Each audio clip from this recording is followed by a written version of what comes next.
श्री शिवाय नमस्तुभ्यम। जैसा कि हम सभी को पता है 6 अक्टूबर 2025 को है शरद पूर्णिमा का बहुत ही पावन सा दिन, बहुत ही प्यारा सा दिन। शरद पूर्णिमा के साथ साथ और कई सारे उत्तम और दुर्लभ संयोगों का निर्माण हो रहा है ना। इस दिन कोजागरी व्रत भी है जिसे शरद पूर्णिमा भी कहते हैं, यानी कि व्रत पूर्णिमा। तो इस दिन अगर आप एक छोटा सा उपाय हल्दी और कुमकुम वाला एक छोटा सा उपाय कर लेते हैं तो आपके घर में कभी भी कोई भी दुख, कोई भी संकट नहीं आएगा। आपके घर में धन आने के नए नए रास्ते खुलेंगे। तो देखिए, जो हम उपाय आपके लिए लेकर आए हैं बहुत ही प्यारा सा उपाय है। इस उपाय को केवल और केवल आप शरद पूर्णिमा के दिन कर लेते हैं तो आपके घर में खुशियों के अंबार लगेंगे। आपके घर में कभी भी कोई भी कष्ट नहीं होगा, कोई भी दुख नहीं होगा। आने वाली पीढ़ियां हमेशा खुशी से अपना जीवन व्यतीत करने वाले हैं। तो आप लोगों को कैसे करना है, किस तरीके से करना है ना इस उपाय को, तो पूरी जानकारी आप सुनिएगा, वीडियो में लगातार बने रहिएगा। हम बात करेंगे हमारे पहले उपाय के बारे में। हमारा जो पहला उपाय है बहुत ज़्यादा चमत्कारी है, बहुत ज़्यादा लाभकारी है। तो हमारा जो पहला उपाय है, इस उपाय को करने के लिए आपको लेना क्या क्या है, किन किन चीज़ों की ज़रूरत पड़ने वाली है। देखिए, आपको यहाँ पर थोड़ा सा हल्दी का पाउडर लेना है और थोड़ी सी ही मात्रा में कुमकुम लेना है और 1 लोटा जल लेना है। इन चीज़ों को लेकर जाना कहाँ पर है? महादेव की शिवलिंग के पास। आपके घर पर ही है शिवलिंग तो आप इस उपाय को घर पर कर सकते हो, है ना। तो महादेव की शिवलिंग के पास जाना है। सबसे पहले करना क्या है आप लोगों को सबसे पहले आपको कुमकुम और हल्दी का टीका लगाना है। कहाँ पर? सबसे पहले महादेव की शिवलिंग में लगाना है और फिर माता अशोक सुंदरी के स्थान पर, है ना। आप इस उपाय को करेंगे। हल्दी और कुमकुम का जो टीका लगाना है माता अशोक सुंदरी के स्थान पर आप लगाओगे और फिर 1 लोटा जल महादेव की शिवलिंग के ऊपर अर्पित कर दोगे। और जिस हाथों से आपने कुमकुम और हल्दी का टीका लगाया है माता अशोक सुंदरी के स्थान पर, उसी हाथों से धुलना नहीं है, साफ नहीं करना है।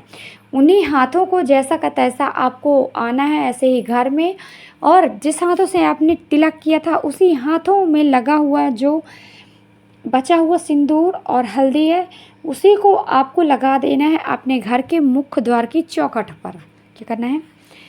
उसी कुमकुम और हल्दी वाला हाथ जैसा का तैसा लाना है और अपने घर के मुख्य द्वार पे, जो आपके घर की चौखट है मुख्य द्वार, वहाँ पर इस कुमकुम और हल्दी वाले हाथ को लगा देना है। इस उपाय को करने से आपके घर में खुशियाँ प्रवेश होंगी। आपके घर में महादेव का आशीर्वाद बना रहेगा, क्योंकि ये उपाय आप शरद पूर्णिमा के दिन ही कर सकते हो। बहुत ही अचूक उपाय है। इस उपाय को आप लोग ज़रूर करिएगा, क्योंकि इसमें ना तो कुछ और खर्च करने की ज़रूरत है और ना ही इस उपाय के लिए आपको समय ज़्यादा व्यतीत करने की ज़रूरत है। थोड़े से समय में बहुत ही अचूक उपाय आपका हो जाता है। तो ये उपाय आप लोग करें, बहुत ही लाभ मिलने वाले हैं। शरद पूर्णिमा के दिन आप ज़रूर करें, ठीक है। तो ये था पहला उपाय। अब हम बात करेंगे हमारी वीडियो की दूसरे उपाय के बारे में कि दूसरा उपाय किस लिए है, इसके लाभ क्या क्या हैं और इसे किस तरीके से करना है, क्या क्या ज़रूरत है इस उपाय के लिए। तो ध्यान से लगातार सुनिएगा। हमारा जो दूसरा उपाय है ना, बहुत ज़्यादा अचूक है। इस उपाय को आपको 6 अक्टूबर यानी कि सोमवार का दिन भी पड़ रहा है ना, सोमवार का दिन पड़ रहा है, महादेव का दिन है और शरद पूर्णिमा का बहुत ही पावन सा दिन है। तो इस दिन आप लोगों को बहुत ही छोटा सा उपाय करना है। एक दीपक वाला उपाय हम आप लोगों के लिए लेकर आए हैं। और आप लोगों को तो पता ही है, जब भी हम दीपक वाला उपाय बताते हैं तो हमेशा दीपक वाले उपाय शाम के समय ही किए जाते हैं।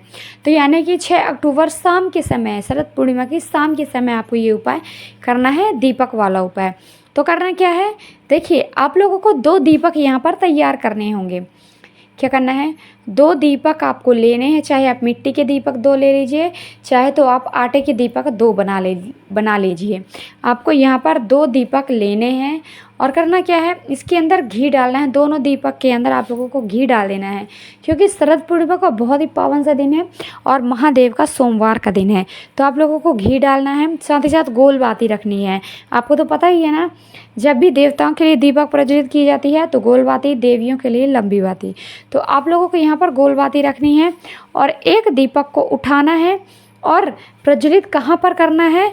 आपको पहला दीपक जो प्रज्वलित करना है वो है बेल का पेड़, है ना, क्या है, बेल वृक्ष का पेड़। देखिए आप हर एक सोमवार के दिन आप ये उपाय कर सकते हैं, हर सोमवार को ये उपाय कर सकते हैं। आपको पहला दीपक उठाना है, जाना है बेल के पेड़ के नीचे और इस दीपक को रख कर थोड़े से चावल के दाने रख दीजिएगा।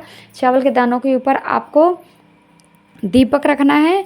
दीपक प्रज्वलित करते समय आप लोगों को महादेव का स्मरण करना है ना, महादेव का स्मरण कर लीजिए, उनसे प्रार्थना कर लीजिए। देखिए ये जो उपाय आप कर रहे हैं आपकी धन संपत्ति के लिए है, धन संपत्ति को बढ़ाने के लिए है, यानी कि धन से जुड़ा हुआ है ये उपाय। तो आप लोगों को ये उपाय करना चाहिए।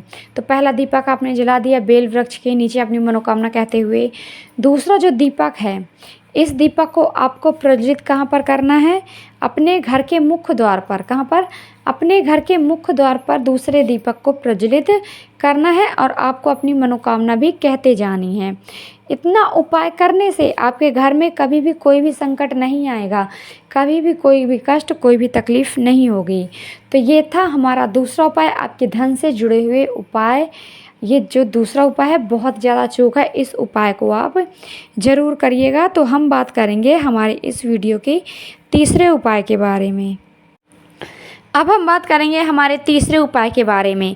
हमारा जो तीसरा उपाय है, इस उपाय को आप केवल और केवल 6 अक्टूबर यानी कि शरद पूर्णिमा के दिन ही आपको करना है, इसके अलावा नहीं करना है। क्योंकि ये जो दिन है ना बहुत स्पेशल है, साल में एक बार आता है ना।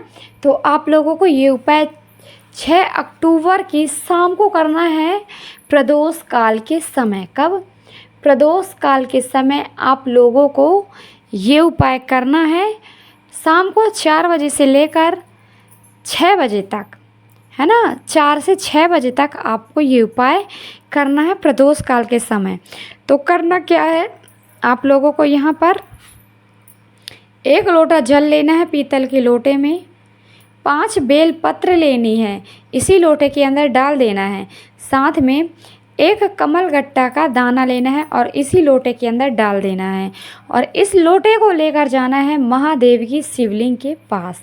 जब आप महादेव की शिवलिंग के पास चले जाओगे, उसके बाद आप लोगों को ये जो लोटा लिया है उसके अंदर आपने बेलपत्र डाली हैं और 1 कमलगट्टा, इस जल को आपको महादेव की शिवलिंग के ऊपर अर्पित करना है। महादेव का बहुत ही प्यारा सा, बहुत ही स्पेशल सा नाम है चंद्रेश्वर महादेव। चंद्रेश्वर महादेव का नाम स्मरण करते हुए आपको ये लोटे का जल, साथ में 5 बेलपत्र और कमलगट्टा भी अर्पित कर देना है। आपकी जो भी मनोकामना है, जो भी आप चाहते हो वो आप बोल दीजिए और इस लोटे के जल को चंद्रेश्वर महादेव का नाम स्मरण करते हुए आप ये उपाय कर लीजिए। बहुत ही स्पेशल है, बहुत ही छोटा सा है, इस उपाय को आप लोग ज़रूर करें, आप लोगों को बहुत ही ज़्यादा फ़ायदा मिलने वाला है। तो ये था तीसरा उपाय। हम बात करेंगे हमारे इस वीडियो की चौथे उपाय के बारे में, है ना। चौथा और लास्ट उपाय कैसे करना है, किस तरीके से करना है, इसकी जानकारी हम देने वाले हैं, तो वीडियो में लास्ट तक बने रहें। हमारा जो चौथा उपाय है, अगर आपके घर में रोग दोष बीमारियां लग गई हैं और ठीक होने का नाम ही नहीं ले रही हैं, चाहे वो जितनी भी बड़ी बीमारी हो, तो बीमारी को ठीक करने के लिए, रोग दोष को ठीक करने के लिए हम ये उपाय बताने वाले हैं। तो करना क्या है, देखिए सबसे पहले तो आपको सच्ची श्रद्धा पूरी विश्वास के साथ ये उपाय करना है। तो यहाँ पर आप लोगों को करना क्या है, क्या क्या लेना है, यहाँ पर आप लोग ध्यान से सुने।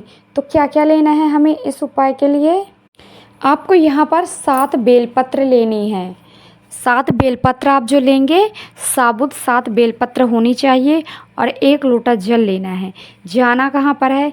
महादेव की शिवलिंग के पास आपको जाना है ना।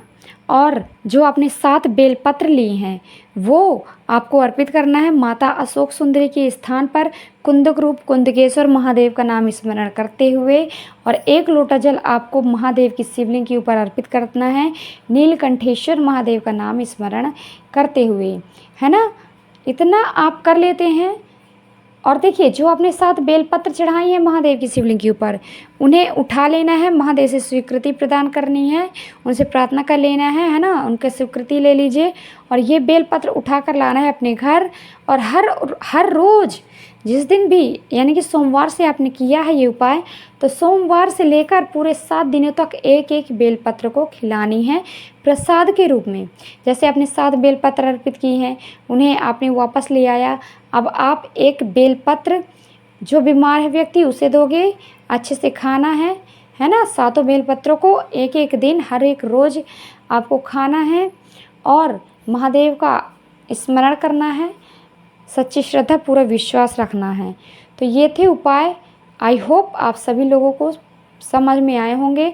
अगर फिर भी कोई भी डाउट है तो आप हमसे पूछ सकते हैं कमेंट बॉक्स की सहायता से। तो हम मिलेंगे हमारी नेक्स्ट वीडियो में। हर हर महादेव, जय शिव शंभू, जय हो भोलेनाथ की, जय हो माँ लक्ष्मी की, जय हो जगत जननी माँ जगदम्बा की।